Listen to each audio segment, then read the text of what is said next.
The first part of the book establishes three important points. First, it shows that the naive, common-sense approach to living a good life, the decent life of the peasant or the honorable life of the aristocrat, has been destroyed by the egalitarian view of modern science, which sees all human beings as cogs in a wheel or as piano keys. There is no going back to the naivete or simplistic goodness. But can good lives still be lived, and if so, how? Second, that naive way is destroyed through modern science. But modern science is itself a problem. It cannot give an adequate account of human life, even if it delivers on all of its goods. Reason, prosperity, equality. They give man all of these, and he will still not be satisfied. Human beings want freedom. They want to dream, to destroy. And they will do nasty things to prove that they are free. As our man from the underground says in part 8 of the first section of the book, he, man, will risk his gingerbread and wish on purpose for the most pernicious nonsense, the most non-economical meaninglessness, solely in order to mix into all this positive good his own pernicious, fantastical element. It is precisely his fantastic dreams, his most banal stupidity, that he will wish to keep hold of, with the sole purpose of confirming to himself that human beings are still human beings and not piano keys, which, though played upon with their own hands by the laws of nature themselves, or in danger of being played so much that outside the calendar it will be impossible to want anything. Similar such things are said throughout the first part of the book. There is a chaos within the human soul that is the source of great danger and great fulfillment. And modern science, which regards that chaotic desire with a sort of skepticism, is inadequate to account for it. Third, since our man from the underground seems himself to be a rather reprehensible character, the perspective he is defending is not itself an adequate perspective. This point, I think, is much more difficult to establish from the text. However, I think it is an inescapable part of Dostoyevsky's basic point of view. This chaos within man's soul, this desire for freedom, this destructive and beautiful aspect of human nature must be accounted for, both in its origin and in its meaning. I think that when you add up these characteristics of human being, it adds up to a qualified defense of the Christian point of view, the fall and the hope for things unseen. So in a way, this book is about how modern science undermines or destroys. It only obliquely points to an alternative. And it is not perfectly clear how that alternative could be reestablished, except through the exhaustion of the modern scientific point of view. It would be enough if Dostoyevsky convinced his readers of the inadequacy of the modern scientific point of view. It could be that Christianity is the way, or the only way in the modern world we can express our opposition to modern science. In any event, Dostoyevsky's presentation begs the question of what the alternative to modern science could be, and he intimates some things that the new perspective would have to take account of. There isn't a ton of direct Christianity in the book, but there is some of it, and it is important. The second part of the book, entitled Apropos of the Wet Snow, concerns three successive confrontations between our man from the underground and others. The first confrontation is over a trifling point of honor. The second confrontation concerns friendships or something like it. The third confrontation concerns love.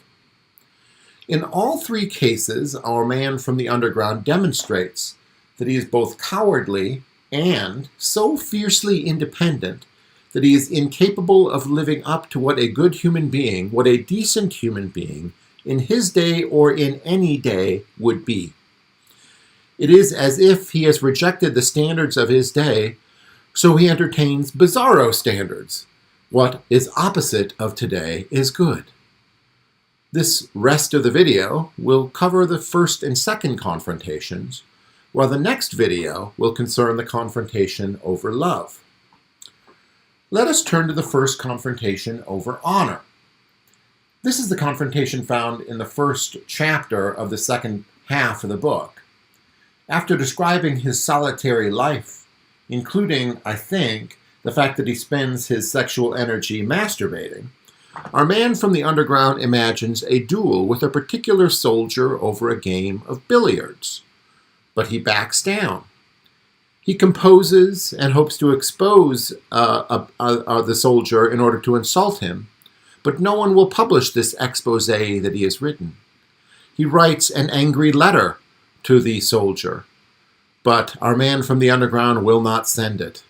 He then stalks this soldier, looking for a chance at revenge. Our man from the underground decides upon a plan to demonstrate his own importance to this soldier.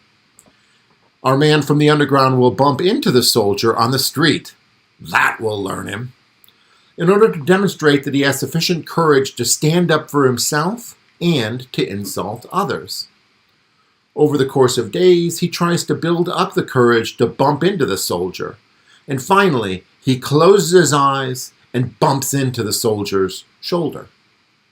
There was such joy in the fact that our man from the underground had bumped into this guy. Look at the bottom of page 55. There are a bunch of exclamation marks. He writes, "I did not yield an inch and passed by on a perfectly equal footing. He did not even look back and pretended not to notice, but he only pretended, I am sure of that. To this day, I'm sure of it." Our man from the underground had achieved his purpose to preserve his dignity. He was in ecstasy. How pitiful. In any event, when our man from the underground conceives of a plan, he refers to the first part of the book, the desire to do irrational things in order to feel important. After he executes the bumping into the soldier, and after he announces that he felt ecstasy in doing so, he refers back again to the first part of the book, Underground.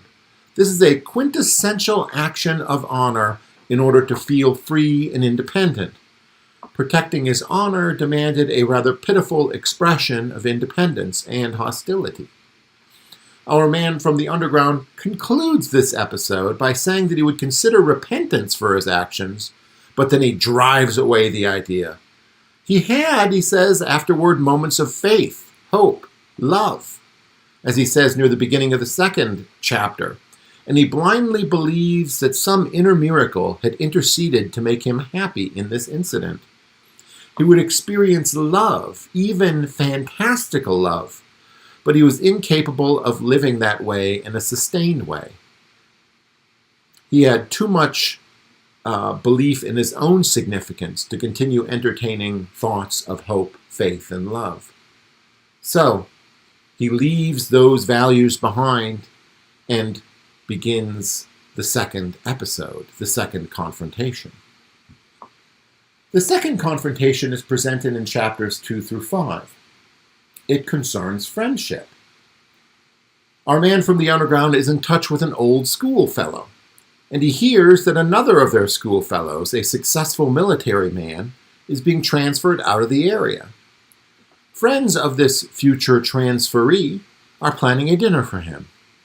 Our man from the underground invites himself along to that dinner, though, as he knows, he is disliked by everyone there and will burden the evening. He will be a wet blanket. He even looks forward to the way in which he will annoy everyone at the dinner. But he is so insistent upon going that they swallow their reservations and invite him to come.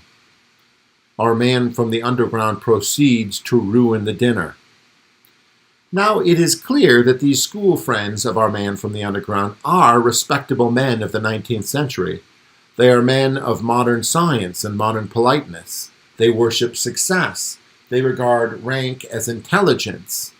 Their modern politeness and manners is precisely why they cannot say no to our man from the underground. So he is allowed to come. Our man from the underground makes several decisions, consciously knowing that he is ruining the evening as he makes them. First, He rankles as he gets himself invited. Second, he determines that he will go to the evening even though he is without money. Third, he arrives there and his fellows have rearranged things to avoid him, but nevertheless, he stays.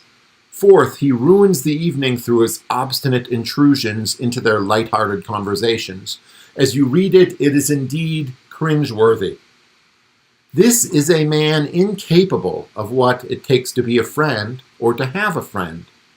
He always wanted to rule someone's soul rather than experience life with a friend as an equal.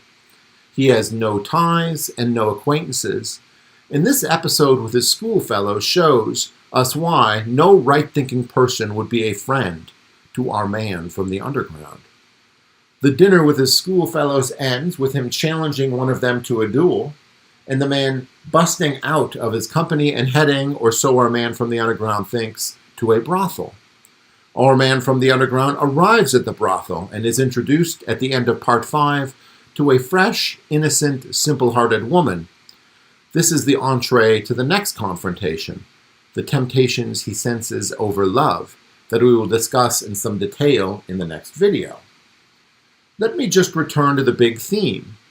Our man from the underground will not be a piano key. He will not play to type. Being one's own man means rejecting friendship and honor, or reconceiving them in terms of one's independence. So our man goes through the world without friends. So our man goes through the world without genuinely acting honorably. And he knows it. And he likes it. This is how his rejection of modern science and respectability play out in practice. But as the greatest thing is love, and as our man from the underground has been tempted, as we have seen today, by love, perhaps love will draw him out of his shell. We will see in the next video.